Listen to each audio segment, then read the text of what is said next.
So we've all heard of the money pit, the car that is just a constant drain on our finances. So in this video, we're just going to look at the money pit, the traps that people fall into when they buy a car that just results in an emptying of their bank account. This lovely fun project or this fun car that you thought you were buying has been nothing but a complete burden and you've regretted the decision of buying it. So in this video, we're going to look at the idea of buying a restoration project or buying a project to do up and increase its performance level to the next performance variant that manufacturer offers.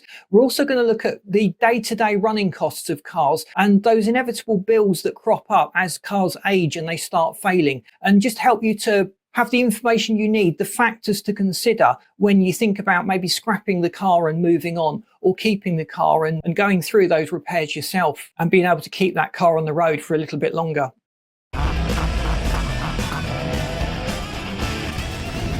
So the first area we're going to look at is the old restoration project, where someone buys an old car with a view to restoring it to its former glory, or they buy a project car. Perhaps they buy the standard family version of a car and their plan is to take it up to the performance levels of the performance variant.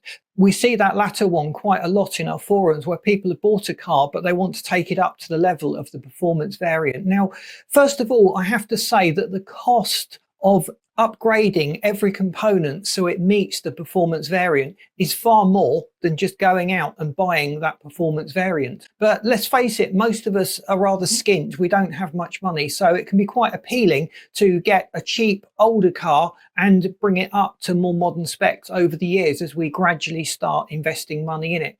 But in the long run, it will cost more money than just saving up and buying what we were aiming at in the first place. You'd probably also argue that that's taking the fun out of doing a project, and there's certainly merits to that argument. You learn so much when you start working on a car, and if you've got a project, all you've really got to lose is time and money. So if you're getting something from the experience and you're enjoying it, then by all means go for it. So with the older car, the restoration project, there's often little hidden traps that you can fall into with those. There's often hidden structural rust. So you start taking things apart and then things start breaking. That's just the nature of working with old cars. Everything is brittle.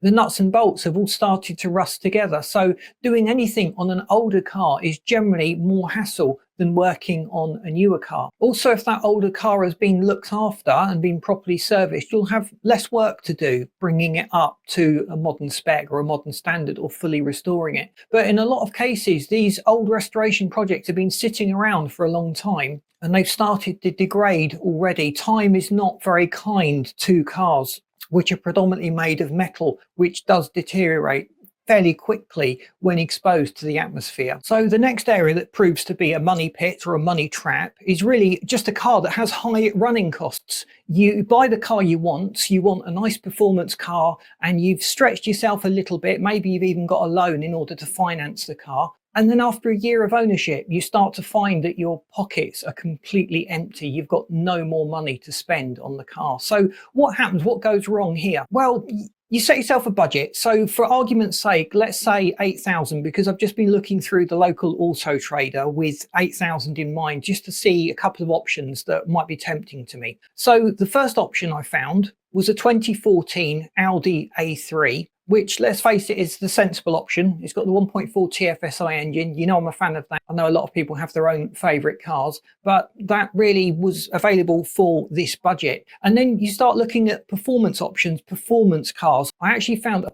Cayenne, which is a 4.8 litre engine, which puts out about 405 horsepower for the same money.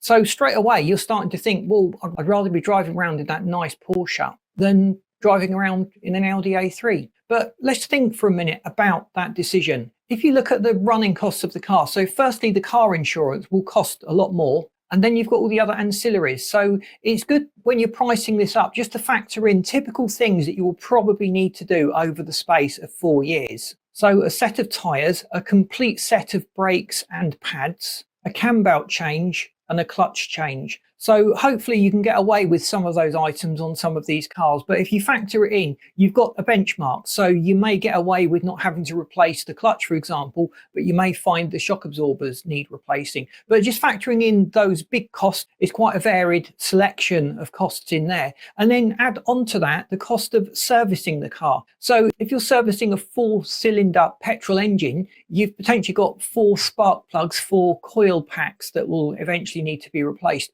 If you've got an 8-cylinder engine, straight away the cost of those components is double, and they probably cost more per unit than they would on that Audi A3. So it's just a good exercise to sit down with a bit of paper and just research those costs, add them together. Is that within your budget? If it is, then go for it. Get that nice car you've always wanted. If it's not, the option might be to go for a slightly older, cheaper version of that car and have a little bit of wiggle room money that you can spend on the servicing costs and the general running costs. So aside from the everyday running costs, there's other bills that crop up with owning a car, and you do get day-to-day breakdowns, day-to-day problems that need fixing.